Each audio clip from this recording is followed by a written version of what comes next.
right, what is going on, sad boys and gals? What's going on to the penny boys and gals who are in here from Penny Boys? And welcome to our crypto safety school. We do this every Thursday, 1 p.m. Eastern, and we follow it up with some trivia based off of the class topic. And the trivia, of course, then is based off of who is going to be winning some of these giveaways that we have. We have a wheel of names, as you can see on the screen here.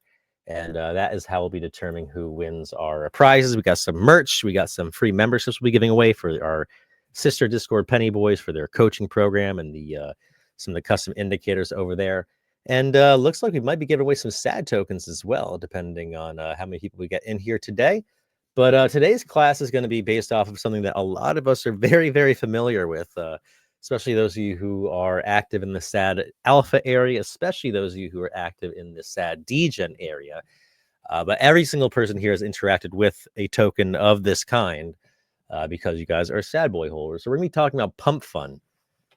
So first of all, who here has actively gone on Pumpfun outside of just maybe possibly using it to buy SAD or using it to look up the SAD price? Like, who here uses Pumpfun or actively trades Pumpfun tokens, whether it's on Pumpfun or other decentralized exchanges? I'm curious who here is actively trading these kind of coins, and then who here is mainly new to crypto, might not be active in the meme coin speculative space. What's going on, Crypto Dog? We're going to get you onto the wheel as well. So we haven't officially started. Never uses Sispreckle. Man Daddy uses it. Gabriel definitely uses it. I know Gabriel definitely uses it because he's over in the SAD Alpha Degen area all the time. Stickman says hardly ever.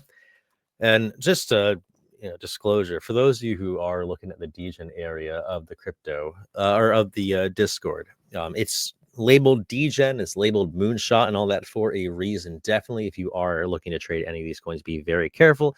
Don't put money in that or how they always say, don't trade with money that you can't afford to lose. With meme coins, especially these Degen type plays, don't trade with money that you don't expect to lose. Every single time that I get into one of these Degen Pumpfun meme coins, I 1,000% expect to lose all like $3 to $5 I'm putting into it.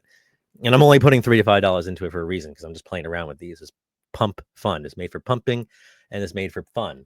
And so, it's not fun to lose money that you can't afford to lose. So definitely do not be throwing in, your life savings or, investment money. I'm not selling my dividends to speculate degen plays. It just doesn't make sense. So I know it's it's just, that's the equivalent of you get paid $1,000, $5,000 for it, whatever it is you get paid, let's just say, for the month, and then you immediately go to the casino, even though you got bills to pay or whatever. You immediately go to the casino and you spend the money there, as opposed to putting it into into your rent and into your bills and into investments. That's that's what the equivalent of this this type of market, the degen market, is. It's like you're not going to go and pull money out of your savings, or take money from your rent money and put it into these coins, just like you wouldn't do it with a casino or with a lottery. So yeah, and they are all rug pulls. Takak is completely right. 9 out of, even if they are slow rug pulls, eventually down the line, Pumpfun coins 9 out of 10 times, or probably 99 out of 100 times, are going to end up being rug pulls. And we're actually going to be, we are, Sad Boy is a Pumpfun token. We're going to be talking about that here in a second, how that correlates to Sad Boy. And don't worry, we're not a rug pull. But Pumpfun has emerged as, and yeah, casino money, as Cowboy says. Pumpfun emerged as a platform designed to make meme coin creation super easy and accessible to anyone, and just everyone and anyone, regardless of any technical expertise. So before Pumpfun, in order to launch a cryptocurrency or launch even an NFT, any kind of digital token on the blockchain, it required a solid understanding of blockchain development and smart contracts. So not everybody could do it, and that you needed liquidity management skill sets as well. And so there's all these different barriers to creating these coins. A lot of it was developmental barriers. People who just didn't, like me, didn't understand the technology behind developing smart contracts, and being a developer in blockchain development couldn't create a coin. But then Pumpfun came along, and now I can create a coin, even though I have zero technological expertise. 13-year-olds are creating coins like left and right. This barrier to entry meant, and this is the before Pumpfun, that barrier to entry meant that only experienced developers or well-funded teams could deploy tokens effectively or efficiently. Pumpfun disrupted this model by offering a no-code solution, allowing users to generate and launch a token within minutes, complete with liquidity and accessible for trading on Solana's decentralized exchanges. So super, super easy now to launch a coin and to scam people. It's the easiest thing ever now to go on Solana network or Solana blockchain and scam people because of Pumpfun.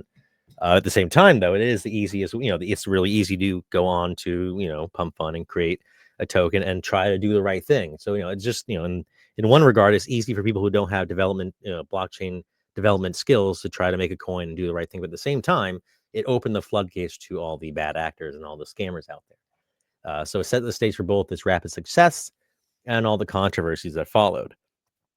So Breckle says that gives me an idea. So as Pumpfun gained popularity, it didn't take long for influencers, celebrities, and internet personalities to take notice. With the ability to create a token in minutes or seconds even, and promote it to their followers, many seized this opportunity to capitalize on their influence.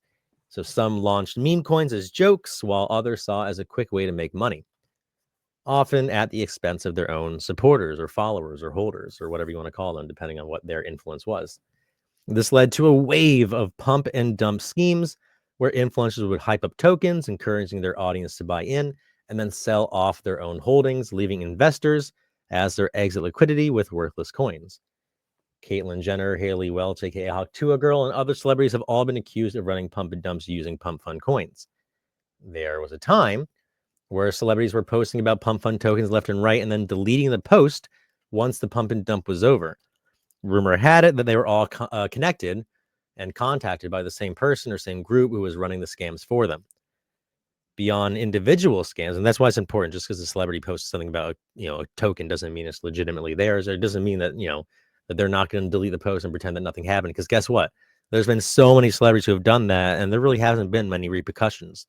2 months later, the new record comes out, or Hawk2a comes out and starts, the Hawk2a meme happens, or Peanut Squirrel meme happens. So there's always something else for people to, Kanye West happens, Elon Trump, all this stuff, all this stuff that's happening in the world that's drawing attention away from, XYZ celebrity who 2 months ago posted about a coin and then deleted it. And now everyone forgot about it. And so these celebrities are realizing that there's really not much repercussions or downside besides being a terrible fucking person to doing that. And these people are getting contacted by these teams. The people say, hey, I know how to look at this $3 million made off of XYZ's pump and dump. We can do it for you. All you got to do is just tweet, delete it in 24 hours. We'll send you the money. Boom, bang, done. That's it. And that's what's happening with a lot of these coins, especially the celebrity coins. It's just being run by these same groups of people who are making a lot of money off of people like us, the normal day-to-day traders. And Libra, yeah. There's between, forget celebrities, then there's the countries and all that are doing the same things as well, and behind all these different scam country coins. And so beyond individual scams, Pumpfun also became a breeding ground for social media fueled speculation. Twitter, especially Telegram, and even Discord groups are flooded with these self-proclaimed trading gurus who are hyping up their success, their past success, and hyping up new tokens. The viral nature of these launches sometimes led to massive gains in hours, but more often than not, the majority of the buyers were left holding bags. This is because these gurus didn't explain to them what they were shilling, which was pump and dumps, and they were shilling coins that they were paid to shill. So these influencers would be given free tokens and US dollars, sometimes $20,000 or $30,000. That's like the typical asking price for these these influencers, especially the bigger ones at least. And then they'll post about a meme coin early, before anything happened, only to dump it on their followers, using their followers as exit liquidity. Then they would use that money, and these are a lot of these are influencers, who claim to be trading gurus. Look at me, I made all this money. They use that money, the $20,000-$30,000 that they got paid, and the money they paid that they got from dumping these coins on their followers. They would use it to buy a watch or buy a fancy car, and then they show that on social media and brag about how, oh, my last call. Look at all this money I made from this last call I made trading crypto. Look at how smart, how good I am at trading crypto. Check out this watch, check out this car. Keep notifications on for the next call. And then what that would do is that would get a whole new group of basically victims for them to use for the next one for exit liquidity. And then they would do it all over again. And this cycle just continues over and over and over because there's always going to be an excess of unsuspecting people who have no idea that it is a scam. Can we just scam a bunch of people and act like we didn't know, dude? This is not the point of the class. This cycle of rapid speculation not only damaged trust in just cryptocurrency in general, but also, the Pumpfun platform, but also attracted regulatory scrutiny. So now authorities are looking into the roles of influencers in promoting unregistered securities. Some have actually gone to jail from it. Some ended up getting shit kicked out of them, by holders who found them. Eventually people can, find or dox people, and there are some repercussions, but the majority of the time people are getting away with these. No, dude. Despite these scandals, Pumpfun's impact on the market was undeniable. Damn, having a conscience. It proved that accessibility and just being viral could drive adoption at a huge pace, and it also highlighted the darker side of speculative trading. After Trump coin and the Argentine scam coin, I think what was it? The Congo had a scale. There's all these different coins and presidents and countries now recently that are coming out with these scam coins and then deleting the post and saying they had nothing to do with it. After all that, lots of these OG crypto influencers, the ones who are not pump and dumping, the ones who have been here since 2020 and beyond, building. They're saying that the pump and dump nature that Pumpfun brought into the cryptocurrency world is starting to ruin the cryptocurrency world, and there is starting to become more of a shift. It went from the builders, the people who are trying to use Web3 and use cryptocurrency to build communities and build products and use build use cases for people to use, people for the people by the people type deal, decentralization. And then it turned in, with Pumpfun and all, with Trump coin and with all these celebrities getting involved and doing all these pump and dump coins, and Chill Guy and Peanut and whatever getting huge in the news, and people basically romanticizing these pump and dump profits, just like you would, it's like basically like looking at an ad for a casino, which they don't do for a reason. But I guarantee you, if there was ads all over the place, there'd be a lot more people in the casinos. There's a reason why they don't do that, but they are putting ads all over the place here on social media for, for the crypto casino, which is these pump and dump coins. And it's being, they're being run by these celebrities, who are all over social media. Takax says, yeah, they can find you. Everything is on the blockchain. It is super transparent. The whole code is on the blockchain. Ledgers, everything's on the blockchain. So yeah, you can always eventually be found. But yeah, so in 2021, Web3 is all about building, growing communities, and networking. And Pumpfun kind of turned into a player versus player arena where everyone is just trying their best not to get scammed. And then so right now there is a shift where people are kind of just fucking getting sick of that. And the builders and the people who've been here for a while, and the people who who have some sway, but also have some experience and knowledge in the space with smart contracts and all that, they're starting to get together and starting to really try to counteract that and try to fight that and try to bring down the whole Pumpfun and pump and dump nature of crypto that's became basically the center stage of crypto recently, which I'm not personally a fan of. Mother, that's MOT, spell mother. That's a cryptocurrency that became one of the most surprising success stories to emerge from Pumpfun, and this will be a trivia question. Who can tell me? I'll put you on the wheel. Who can tell me who was behind Mother? Which celebrity is the founder of Mother? Anyone can tell me who the founder of Mother is? First one in Mandaddy is correct. That is Iggy Azalea. Gabriel says Lana Rhodes. No, Lana Rhodes. I actually made a video about the Lana Rhodes. This is Iggy Azalea for those who, I'll just post like a random GIF. So that is Iggy Azalea. She's the one behind Mother. That's funny that you mentioned Lana Rhodes. I think it's like just taking 2 seconds to find. But yeah, Lana Rhodes launched CryptoSys. Yeah, here it is. CryptoSys was also an NFT, which was also kind of a rug pull scam, however you want to call it. Yeah, she's a ex porn star who used her fame, this that whatever, to create this NFT that ended up becoming a rug pull and a scam. So good guess, but this was actually a scammer. Iggy Azalea created Mother, which is not a scam coin. It's not. I wouldn't consider it a successful coin at this current market cap or current chart. But it did become one of the most surprising success stories to emerge from Pumpfun. It defied the typical short-lived nature of many of the meme coins from Pumpfun. And unlike the usual influencer-driven pumps, Mother, founded by Iggy Azalea, thrived on organic community engagement, meme culture, the fact that Iggy was promoting it, and just viral momentum. And what started as a seemingly random joke token quickly gained traction as traders and social media users rally behind it, pushing it beyond the usual pump and dump trajectory. You know what?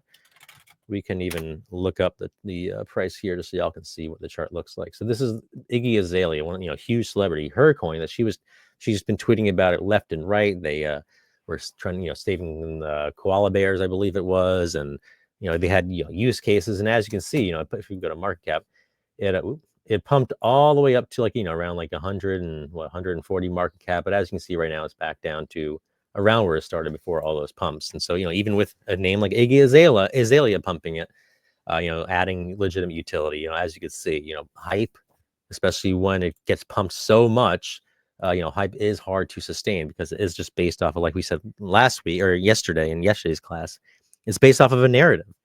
And unless that narrative can sustain and people can still think that the narrative is worth as much as the price is, the Iggy Azalea narrative is her coin, the narrative she has behind the coin, saving koalas, founded by Iggy. Is it worth 132 million market cap? Well, when people started to realize or think maybe not, the narrative died down and the reality set in. As you can see, that's what happened with the price. So, it started as a joke and then it gained traction. Traders and social media users rallied behind it and pushed it beyond the usual and pump and dump trajectory, because this definitely doesn't, like usual pump and dump is like pump and then dump and then flatline. This one clearly isn't doing that. There is still hope for this one. You look at Dogecoin, that one was flatlining for a little bit before it had a big push up. What set Mother apart was when Iggy introduced utility.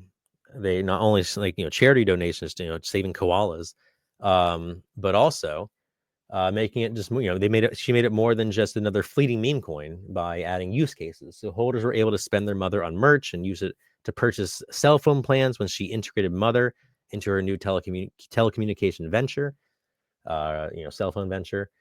While many Pumpfun tokens struggled to maintain interest past their initial surge, Mother's holders managed to keep the engagement levels high, proving that strong community backing can extend the life of a Pumpfun project.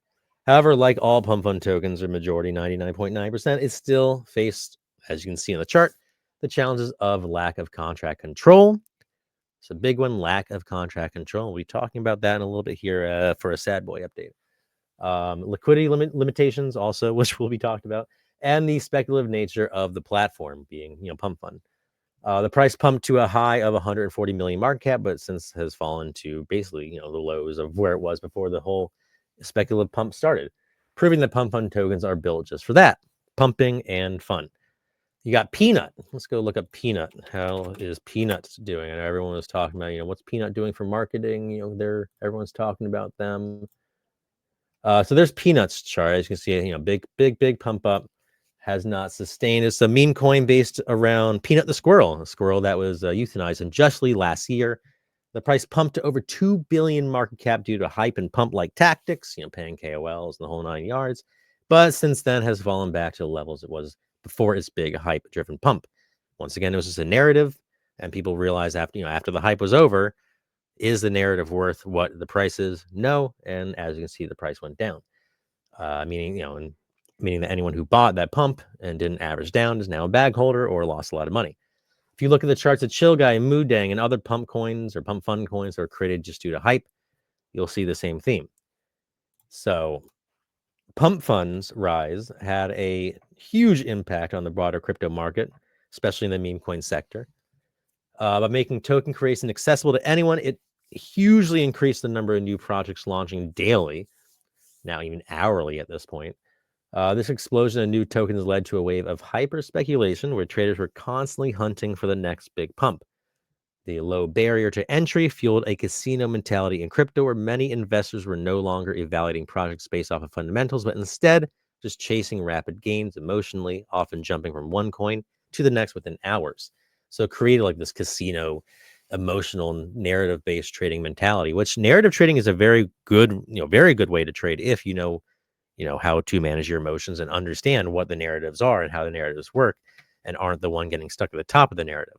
And we talked about that yesterday in the trading in the Pennyboy's class or live stream. One major consequence of Pumpfun was the dilution of trust in new projects. Back before Pumpfun, new project would launch, people would do the due diligence and maybe actually look into it. Nowadays, a new a new product, new crypto launches, it's gonna in your 9 out of 10 times you're thinking to yourself, all right, well maybe I can make some money before it rug pulls. That wasn't the case before Pumpfun. People weren't just consistently just thinking, oh, like right off the bat, this will eventually rug. Let's see if I can make some money on the way up and not get caught on the way down.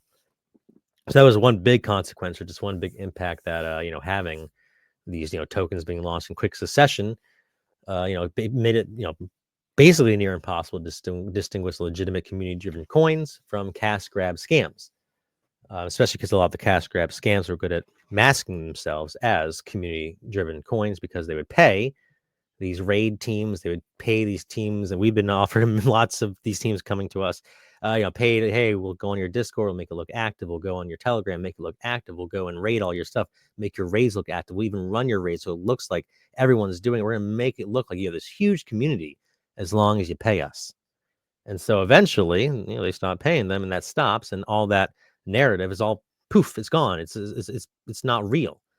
And once people catch on to that, and the reality sets in, we saw the prices. We already looked at the charts, and we said we know what happens.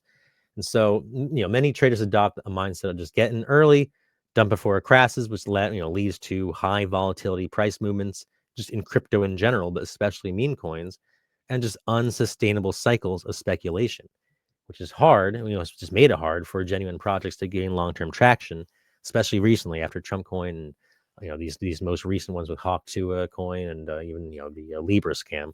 It just makes it much harder for the space in general, especially the real builders who aren't just doing the pump and dump tactics. Especially because investors grew increasingly skeptical of new token launches. They just want to get in and out. That's just what became the nature of crypto, especially right now. That's the narrative. That's the story of crypto. It's a place to go in and out and not hold long term, which makes it hard for projects that are saying, "Hey, we're long term projects." So that was one of the big effects that Pumpfun had. It also amplified the role of social media in crypto trading. Since who here now that you're part of crypto, you're part of Sad Boy, you're a holder of of tokens. Who here is now on social media maybe twice as much as they were prior to being crypto?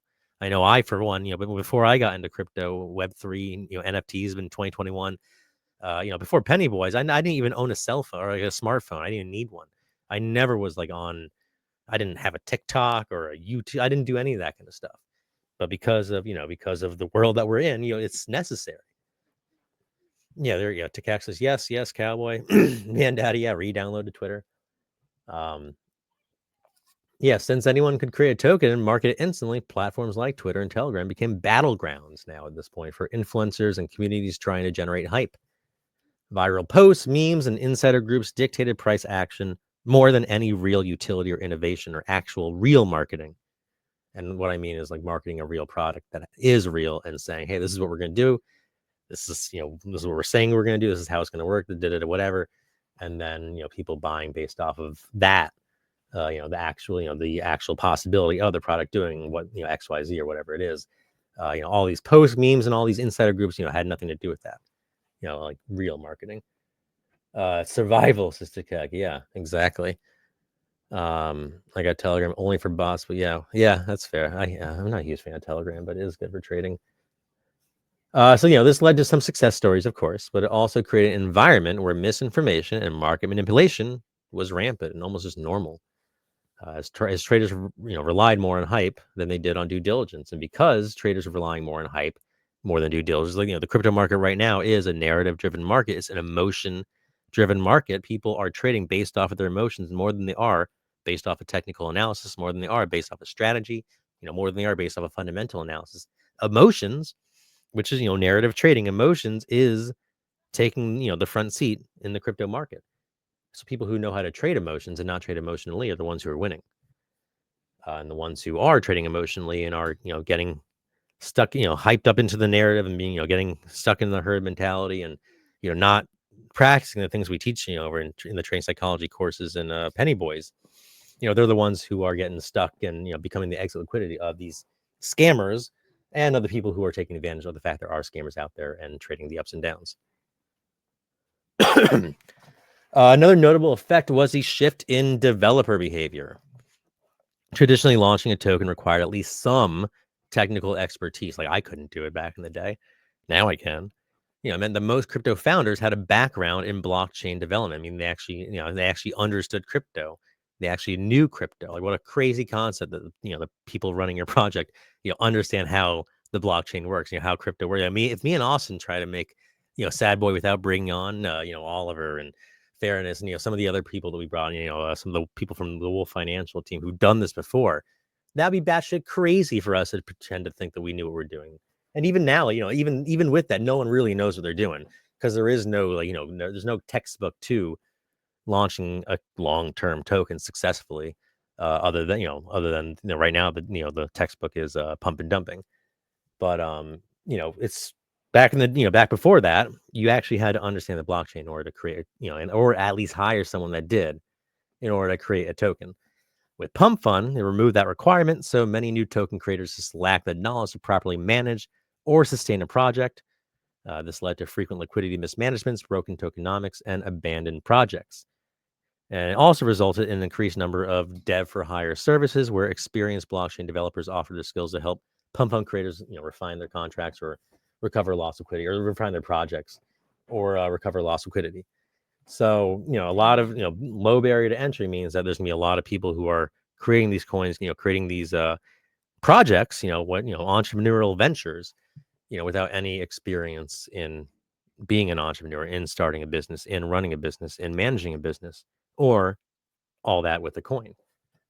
And so, people were putting all this money and, like, it's like when you invest in a company in the stock market, you're going to invest in a company where the CEO is a fourth grader. Like, would you invest in a stock where the CEO is literally a fourth grader? Because there's a lot of meme coins out there where, the founder, the dev, whatever you want to call it, he's a fourth grader. Literally, there's been instances of these little kids like pump and dumping coins, and literally children in grade school using adults as exit liquidity, using emotional adults as exit liquidity, because these adults are trading based off their emotions and letting a child scam them. So yeah, coin launch for dummies. So ultimately, Pumpfun's impact on crypto was a double-edged sword. On one hand, it made the whole decentralized version of token creation. The whole point of Bitcoin is anyone can use it. It did kind of create that decentralized nature in token creation.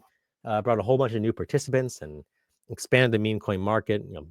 Became more popular in mainstream media. But on the other hand, that popularity wasn't always good pop. Not all good news is, or not all news is good news in theory.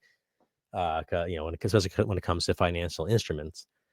So accelerated short-term speculation, increased market manipulation, and unfortunately contributed to the growing skepticism around new token launches and long-term projects, and it created a shift in crypto from long-term builders, investors, and all that to pump and dumps and in and out. So I'm curious, just this is a question that everyone's like right now on crypto Twitter. Everyone's talking about, did Pumpfun ruin crypto? Was Pumpfun? Do you believe that Pumpfun was an innovation that made crypto more inclusive, or do you think it just made it simply easier to exploit, or a mix of both? I'm curious what y'all think in the chat. But next we're gonna talk about the most important. Yeah, both is I definitely agree with both. Next we're gonna talk about the most important part of Pumpfun, or about what this whole, I guess, class is about. And that's just, how it operates, how the smart contracts work on Pumpfun. Yeah, everyone's saying both here. At its core, Pumpfun operates on a predefined smart contract deployed on the Solana blockchain. So it's a predefined smart contract and it's on Solana. Unlike traditional token launches, where developers write custom contracts with unique functionalities, Pumpfun automates this process with a standardized contract template. They're all the same. This ensures that every token created follows the same fundamental structure, reducing the risk of coding vulnerabilities while also limiting customization. So think of it like, a franchise. It's like, instead of trying to build your own restaurant, you just get, you buy a McDonald's. You can't change it. You can't make it yours, but, it's pretty safe. It's you don't have to worry about creating a whole new business. You don't have to worry about creating a whole new, menu, this, that, whatever. It's easy. And if you have the money, anyone can do it. So that, whereas opposed to these, these custom contracts is like opening a brand new business, brand new building, designing it the whole nine yards, doing the menu.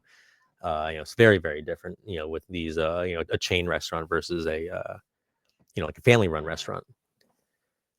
The key feature of Pumpfun smart contracts is that it is immutable once deployed. So this means that once a token is launched, the creator cannot alter its contract code.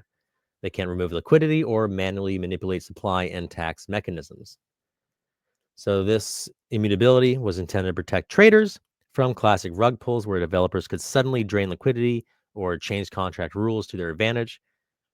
However, and it's funny, it came across as, came out as a way, hey, let's not, this is a way to make rug pulls not happen, because there were people, in the crypto space who, were developers, created projects, and because they had control of the contracts, these are bad people, they would, drain supply or, or drain the liquidity or change the contracts or whatever it may be, just classic rug pull mentality or classic rug pull tactics. So Pumpfun came around, hey, now you can't do this. But as we can see, it didn't just take away rug pulls, it actually made it worse.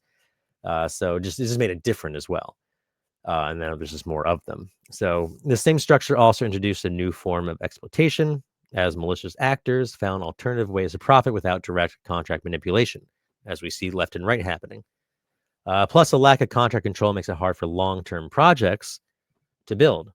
It's like trying to create a fine dining restaurant, but you bought a McDonald's franchise restaurant. You're never going to be able to turn McDonald's if you bought a McDonald's or like a Dunkin' Donuts. You're never going to make it a Michelin star rated fine dining restaurant. This is not going to happen, which is what we're going to be getting into here a little bit once we get done with the recording part of the trivia part. Like, we do have some fun stuff to announce here for y'all.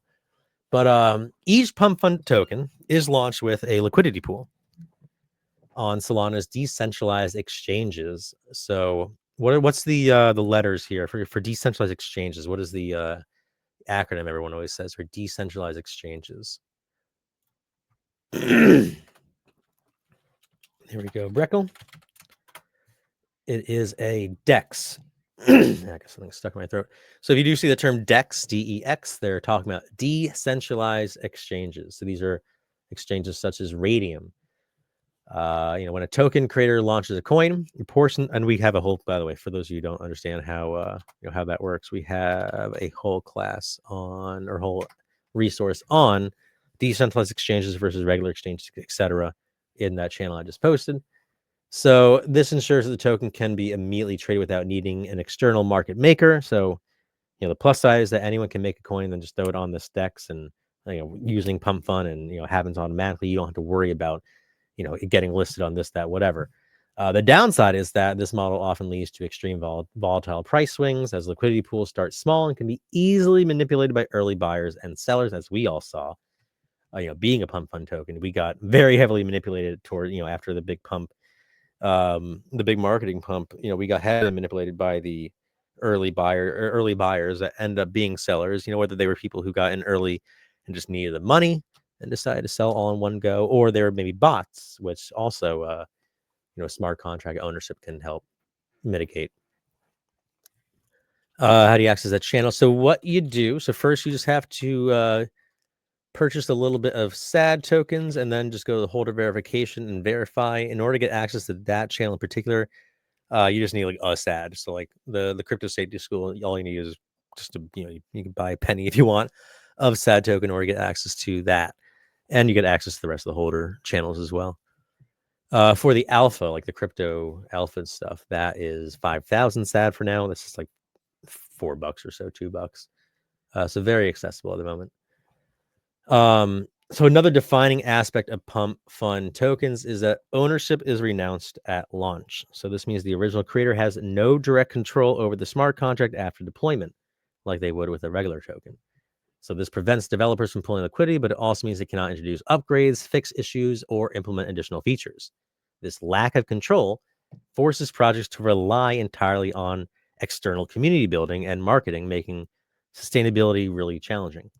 As you can see with Sad Boy, we had to rely strictly on, Pumpfun tactics, which is just, posting on social media and, and paying marketers and hoping that you don't get caught by a bunch of bots, which obviously we did. So, with the smart contract, you don't have to worry about that. So, Despite these limitations, some projects have found ways to work around the contract's immutability. So, advanced users and developers can integrate external tools, staking mechanisms, or just secondary contracts, or V2 launches to enhance the utility of a pump fund token. So often others, or not often, others have experimented with external governance models, creating multi-signature wallets or DAOs. Who can tell me what DAO stands for? The actual words. What does DAO? What are those words? What are the three words for that? DAO. Put you on the wheel for whoever can answer that. DAO.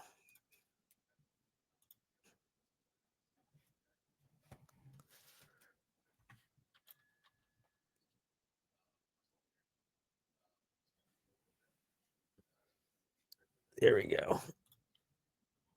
We got ohms and the dude. I'll give it to the dude as well since you're the first one to type it all out.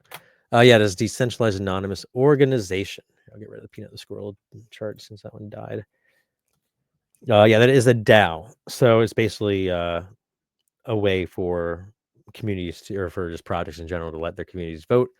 And it requires smart contracts and all that kind of stuff in developers. But it's a fun way to create community governments in the ecosystems to like manage funds and just community decisions and all that kind of good stuff. However, most tokens launched through Pumpfun remain as speculative assets with little to no post-launch development. As we can see, a lot of these tokens, you see Chill Guys chart, Peanuts chart, all these charts that during the pumps, everyone's like, oh, why can't we be like them? But now if you look at the chart now, you'll see why. It's because it was all inflated. It was all paid for. It was all based off of a narrative that, couldn't be sustained, not long term. But that's what everyone wants right now. Like we were saying before, Pump Fund has created this emotional, not meme, but casino like, gambling driven mentality. And a lot of people, and myself included, have become victim of it. And almost now we're expecting that from every single coin. Now I'm getting into some long-term products. I'm like, oh, when's this pump going to happen? Not remembering what it was like in 2021 and 2022 to be an actual Web3 investor and to get into these long-term projects, during the bear market or during the building stages, and what it's like to actually be, Crypto Dog knows all about it. We know what it's like to actually be a holder of a long-term project. And so, it is really easy, especially nowadays, to get caught up in the hype and caught up in the mentality, the casino mentality or the when mentality. But that's not, that's all just based off of fake narratives. We were talking about that yesterday, and narratives only last as long as the hype does, and hype can't last forever because there's always going to be some other shiny object that these herd mentality like traders are going to get drawn to. As a bunch of lemmings, they're just going to get drawn to the next thing, the next thing, the next thing. It's really hard to keep people's mentality in this world, especially in this TikTok based world where it's just next. So it is hard to have a long-term project, which is why long-term projects, I think, need smart contract control, which leads us to what we'll be talking about here in a little bit. So Pumpfun smart contract system is designed to be simple, immutable, and accessible, lowering the barrier for token creation while preventing traditional rug pulls. However, the lack of flexibility also limits legitimate development and opens the door to other forms of market manipulation and rug pulls. So understanding these mechanisms and this mechanics is crucial for anyone looking to launch or invest in Pumpfun tokens. I know there's been a few holders, who either have had projects in the past or tried launching Pumpfun and realize the mechanism, everything behind it. It is easy to get into, but it is hard to sustain. And as the structure itself shapes, it's really important to understand how these projects function in these types of markets. So autocorrect is so jacked. But yeah, and the clan says high risk, high reward. Exactly. And that's the thing. A lot of people who are trading these, the ones who are doing successfully, they're treating it like a casino. And, you go in a casino, you put in the amount of money that you are okay losing. I go in the casino, I'm not walking in with my, my life savings. I'm putting like $100 in my pocket, leave my wallet in the car, and I'm leaving once $100 is gone. But the people who are getting in trouble are the ones who don't understand that. The people who get in trouble in the casinos are the ones who go in there and then they go to the ATM. They go to the ATM again. They're like, oh well, the person next to me just hit a jackpot. I'll get that. I'll get there next time. I'm gonna throw another 100 in. I'll throw another 100. Now next time this machine's mine. This one makes sense. Here's another 100. Oh no. Now this is gonna be there. Here's another 100. Those are the people who get in trouble in the casinos, and those are the people who get in trouble in the markets. If you treat the market like a casino, it's gonna act like one. People just don't understand that, and they get hyped in these narratives, and they let their emotions get the best of them. They forget that our brains aren't made for trading. Our brains are made for survival. When our brains see these giant red candles or see people hyping stuff up on social media, our brains jump into action. Literal chemicals, all this blood gets shoved into our brain, and it literally is telling us to do action, action, action, action, action. Back in the day, that's great. We see a lion, action, action, and we run away. Something pops up, action, action. We either fight or we run away, fight or flight. That's good. We needed that to survive. But nowadays, we're getting the brain doesn't know that we're not getting chased by lions. So we're getting the same action, action, action. But instead of running away from the lion or fighting, an enemy that we need to fight, what we're doing is we're panic selling, or we're YOLOing into a project. So action, action. I don't want to be late. Everyone else is talking about that. I can't be late. Action, action, action. Because fear happens. Fear of missing out. And the fear, just like the fear of a lion, it tells us to do stuff, do stuff, do stuff. And then we do stuff. Then we lose money. And we're like, why? And it's because you're trading as if you're getting chased by a lion. And it's because that's what our brains are made for. You're not a bad, it's not like bad on you for being fucking human. That's what we're made for. It's what we're born for. But if you want to be in the markets and you want to be successful in the markets, you got to realize that what you're born for isn't going to be what you need to be, isn't what you need to be when you are trading. It's great for when you're, out in the woods and, you need some bear mace on you. Let's say, you live in Nevada or you live in Montana or whatever, it's great for that. It's great for when you're on a bike going down, or on your skis going down a black diamond. It's great to keep you alive, keep you, aware. That's great. It's great then. But when you're trading in the stock market or in the meme coin market, you don't want to have that mentality. You want to be smart. You want to be, base your trades off of, what you're thinking, not just based off of what you're feeling. So a lot of people forget that. And Pumpfun has created that mentality in crypto where everyone wants it to be a casino. And then people don't have a grasp of their emotions. They lose and then they're confused. And so if you are losing in the market, a lot of the times it's because of one of three things. It's because you don't have a good grasp of psychology or your own psychology. Whether that means you don't know, you don't have a good, you don't have, this happens to me all the time. I YOLO trade all the fucking time because of emotions. I'm not saying that I'm perfect, but it's because, we don't have a good don't have a good outlet or a good way to understand when the emotions. So this is the, just being aware. A lot of people just aren't aware of their emotions. And so therefore they can't even find, they don't even know to find an outlet because they don't even know what's happening. They just think they're just losing money when in reality it's because of an emotion and because of a lack of an outlet for that emotion. If you can take that emotion and get a good outlet for it, whether, stress, going to exercise, sadness, talk to a friend, whatever it is, you can find a good outlet for that emotion. And ideally, you're not going to be using that sell or buy button as the outlet. You're angry or you're stressed, and then you're buying and selling. You're sad, and so, oh, I give up, I'm selling. You don't want your emotions you don't want that outlet to those emotions to be that trigger, that, the mouse, the mouse trigger, you're clicking the button, or your phone where you're clicking the button, buying and selling and losing money. That's not a good outlet for your emotions. So trading psychology, super important. It's a good way to manage your emotions, good way to understand your emotions, and a good way to find outlets for your emotions, and just to understand and realize that, we're literally born to fail in the stock market and in the crypto market. We're literally born, our human brains are not created for it. We're not born for it. And so we got to modify, we got to work on it. We got to modify, just like you work on the charts. You practice charts, and you're going to play baseball. You're going to practice swinging. I used to play baseball. I was very good, but it wasn't natural. I went in the batting cage. I played 4 seasons. Every single season I was playing winter ball, fall ball. It takes time. It takes practice. And the same goes with trading. And psychology needs to be practiced.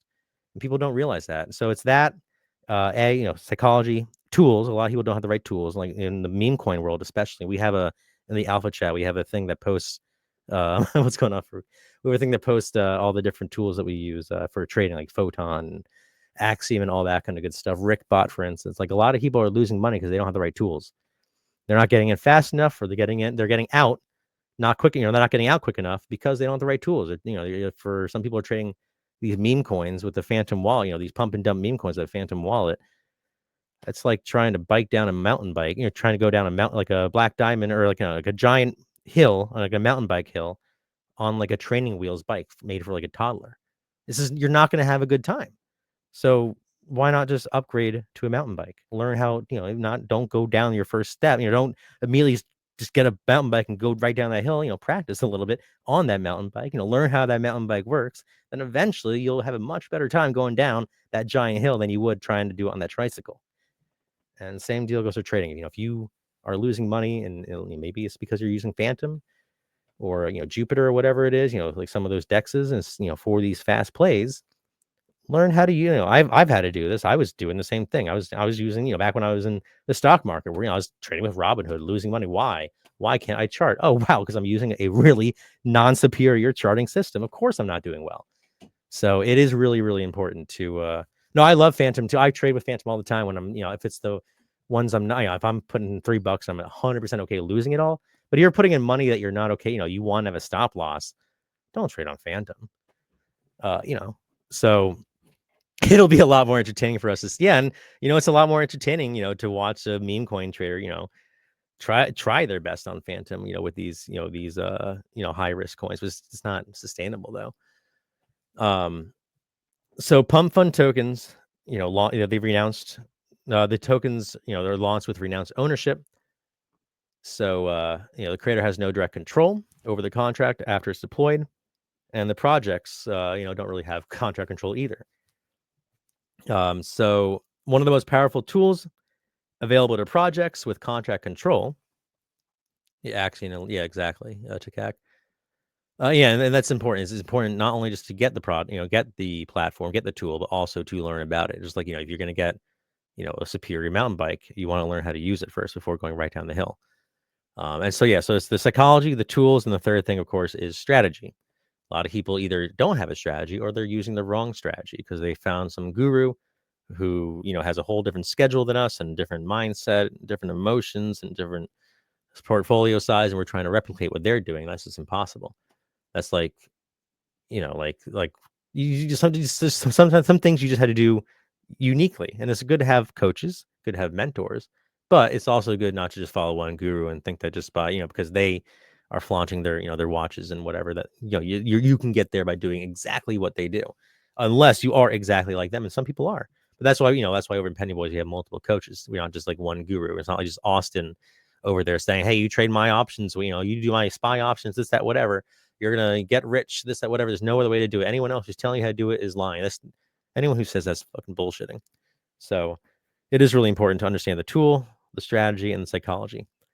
So the most powerful tool available for the projects and just for project owners and just founders and teams is to have control over your contract, and that's because you can modify transaction fees.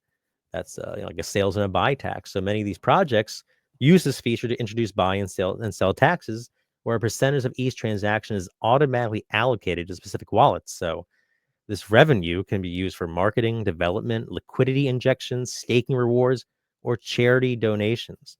So if we had contract control when, XYZ person, all these people who got in early, sold, or, the people who were trying to say, all these people who were selling, once that these people selling, if we had contract control, we could have made it so a percentage of that transaction got sent to a charity wallet. And so all those Jeters were actually helping donate to charity. And that's huge. Having control of your contract is huge for a project.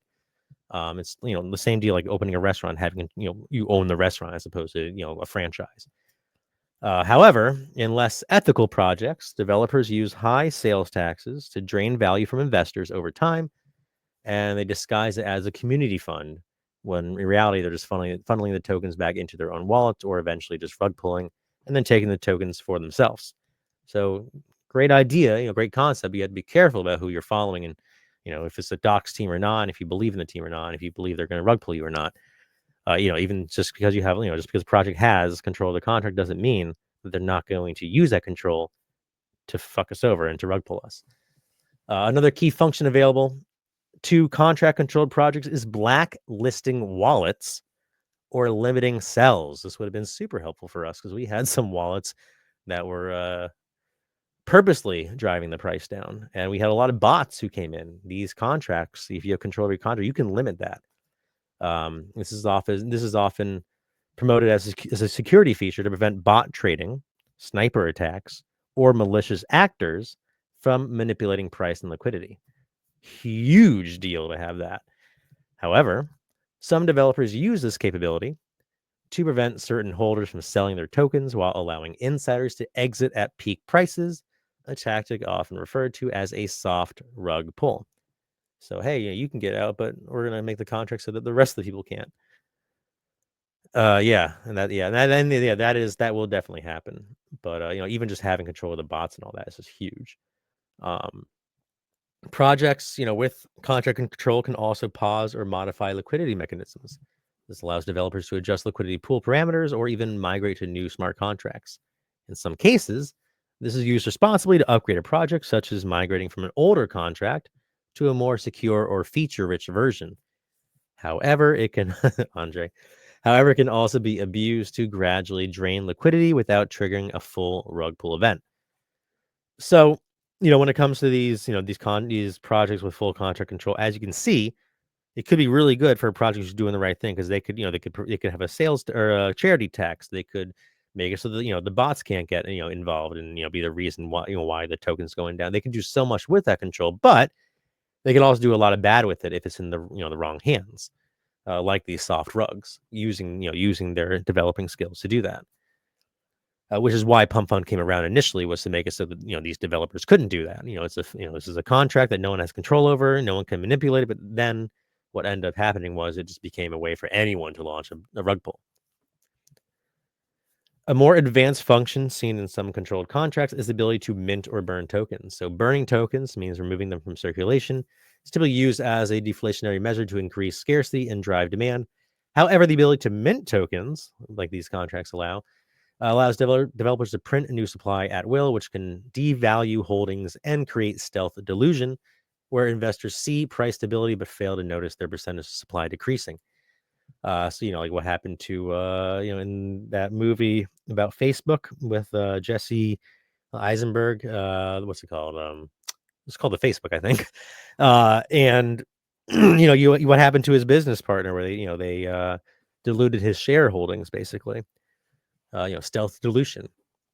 That's also something to watch out for. On the more innovative side, contract controlled projects can integrate staking, reflections, and automated reward systems. Some tokens use smart contracts to automatically distribute rewards in stable coins, governance tokens, or other cryptocurrency based on trading volume. This creates passive income opportunities for holders, but also requires a sustainable revenue model as well, obviously, to avoid collapsing under its own weight. There's a lot of projects in 2021 and 2020, especially in the NFT space, that did a lot of giveaways when they started off, created a lot of hype, offered staking with great rewards, and it was a great idea for the first 6 months, but they didn't have a way to sustain it. You can only give away so much if you don't have a way to continue to have stuff to give away. And that's what happened to a lot of these projects. It was like, oh, they're giving away this, they're giving away that. They're doing this, they're going to be doing staking, they have a game, they're all this great stuff. And then in 6 months' time, the company, or the project in this case, could not sustain it. Just like the narratives, the narratives get hyped up and they can't get sustained, the price goes down. Well, the same deal happens here. Magic Eden just did it. Oh yeah, I heard about that one. Ultimately, while control or contract control gives developers more tools to build sustainable projects, it also introduces risks of abuse. So the Pumpfun model of renounced contracts was designed to prevent these types of exploits, but it also removed the ability for well-intentioned projects to make improvements post-launch. This is why many serious projects opt for controlled contracts outside of Pumpfun's framework, as they offer more flexibility for long-term development while still maintaining security measures against manipulation. So, Pumpfun, it came along as a great idea. Anyone can launch a token. It doesn't have to be just a developer. Now these developers can't manipulate the contracts, but now, because of that low barrier to entry, that means that anyone can create a contract or create a token, which means that anyone can scam anyone in the space. And there was more scams than there were people using Pumpfun to create legitimate projects that was not able to be manipulated by not be able to be manipulated by developers. Like the whole point was like, oh, and now there'd be all these solid projects that can't be manipulated by the developers, and crypto is going to boom because people are going to trust it again. But what happened was the complete opposite, and the majority of the project ended up being just pump and dumps, as opposed to legitimate projects. If it was the other way around, if Trump coin, all the other shit didn't happen, all these other, BS celebrity coins didn't happen, it could have, and Pumpfun did a better job about their launch. It could have, really helped crypto's overall outlook. But as you can see, here we are with Tua coin and Trump coin and Libra scam and all that kind of good stuff, which is was left in the wakes of the Pumpfun launch. So, it definitely left a significant mark on the crypto landscape, but the future still does remain uncertain for Pumpfun, just crypto in general, these meme coins.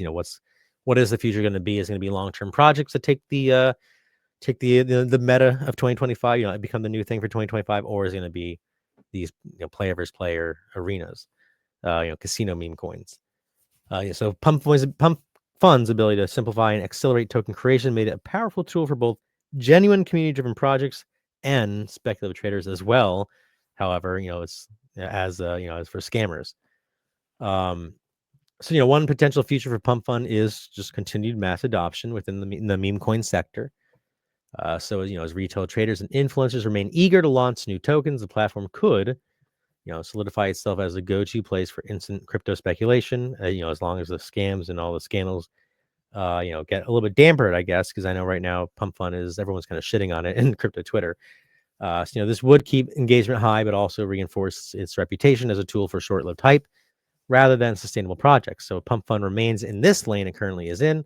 It will likely see waves of activity depending on broader market conditions. So it could probably explode during bull runs. You'll see a bunch of these meme coins pumping and dumping, and then quiet down during the bear run or during the bearish periods.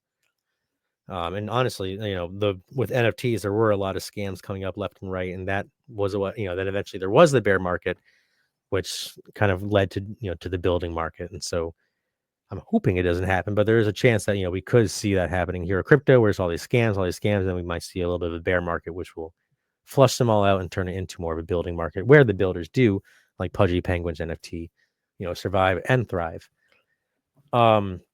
Alternatively, Pumpfun could evolve into a more structured launchpad by introducing additional tools for legitimate projects.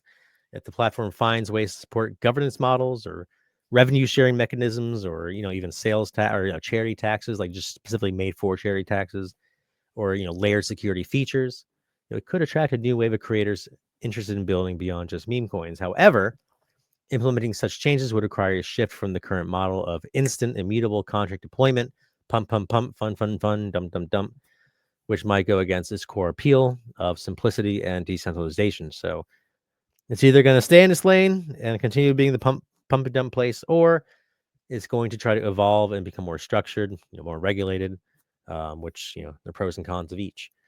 Another critical factor in Pumpfun's future is regulatory pressure, obviously. So given, the rise of these pump and dumps and influencer driven pump and dump schemes, not even influencers, but now, Twitter accounts, official Twitter accounts of countries, legitimate countries, and presidents and stuff like that. Now they're doing pump and dump schemes. It's possible that governments and blockchain regulators are going to start cracking down on platforms that facilitate these kind of activities. So if Pumpfun becomes a target for legal action, it could face restrictions or delisting, or just getting shut down, or even just bans, in certain jurisdictions. So the risk does increase as crypto regulations become stricter and high-profile scams linked to Pumpfun tokens gain more public attention, which could, overall affect all Pumpfun coins in general. And of course, the Solana ecosystem itself plays a role in Pumpfun's trajectory. If Solana continues to grow and dominate the meme coin space, Pumpfun will likely remain relevant as a core tool for token launches, and all those Pumpfun tokens and coins, the big ones, might do well. However, if newer blockchain ecosystems emerge with better tools, faster speeds, or lower fees, Pumpfun could lose market share to competitors offering more advanced or flexible launch mechanisms. So I know Base is one that's coming up now. A lot of people are launching on Base, from Coinbase, a layer 2, it's a layer 2 Ethereum blockchain. A lot of people are launching off of there. And, there is a Pumpfun version on Base. So, we'll see what happens when it comes to Solana's current, hold over the ecosystem. So, really, Pumpfun really does, the future does depend on whether it continues as a meme coin launchpad or evolve into something greater. I'm curious what you guys think. What's your predictions here for 2026? Let's just say Pumpfun. Do you think that Pumpfun is going to continue just being Pumpfun, pump and dumps, the pump and dump launchpad? Do you think that they're going to start to regulate themselves and maybe evolve into something a little bit more beyond that? Or do you think it'll be shut down by then in 2026? I'm curious what your guesses is. Is it going to just continue being the pump and dump playground? Is it going to evolve and become better for long-term projects? Or Is it going to get shut down by 2026 or fold? Andre says Pumpfun will continue to be a pump and dump thing by 2026. Pump and dump forever with a few gems. Say the same with KSA. Going to say P and D. Stay the same. A and shut down likely until, or shut down likely until. We'll prob a new one with a different name. They can't stop that. Yeah. They need to change their name to Dump Fun for real, though, right?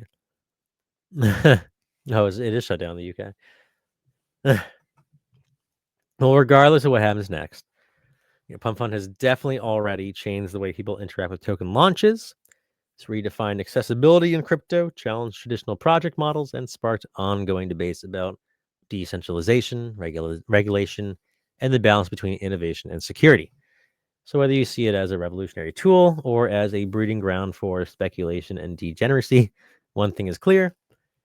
Pumpfun is not just a platform, it's become a phenomenon. So it really is going to be really interesting to see, what happens to Pumpfun here, coming into 2026, the next year or so, if it is still going to be here or not. So I am going to stop the recording portion of the stream. We're going to stay here live, do some trivia, do some giveaways, some Q&A, some announcements. But for now, for those who are watching after the fact, I hope to see you at the next one. We do these every Thursday, 1 p.m. Eastern.